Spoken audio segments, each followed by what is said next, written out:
வயலூர் முருகன் கோவிலில் நுழைவாயில் சரிந்து விழுந்ததால் பக்தர்கள் பதற்றம்.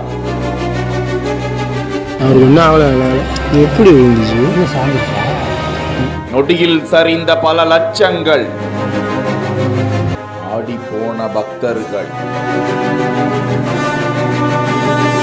திருச்சி வயலூர் முருகன் திருக்கோவிலில் வருகிற பிப்ரவரி 19ஆம் தேதி கும்பாபிஷேகம் வெகு சிறப்பாக நடைபெற இருக்கும் நிலையில் முன்னதாக கோவிலில் யாகசாலைக்கான முகூர்த்த கால் நட்டு கோவிலின் புனரமைப்பு பணிகளும் வேகமாக நடந்து வரும் நிலையில் தனியார் அறக்கட்டளை சார்பாக அந்த பகுதியில் பிரம்மாண்டமான ஆர்ச் வளைவு அமைக்கப்பட்டு கொண்டிருந்த நிலையில் அந்த வளைவு திடீரென முறிந்து விழுந்ததால் பதற்றம் நிலவியது. நல்ல வேளையாக அருகாமையில் யாரும் இல்லாததால் யாருக்கும் காயம் ஏதும் இல்லை என்று கூறப்படுகிறது. முறிந்து விழுந்த கம்பங்களை அகற்றும் பணி தீவிரமாக நடந்து கொண்டிருக்கிறது.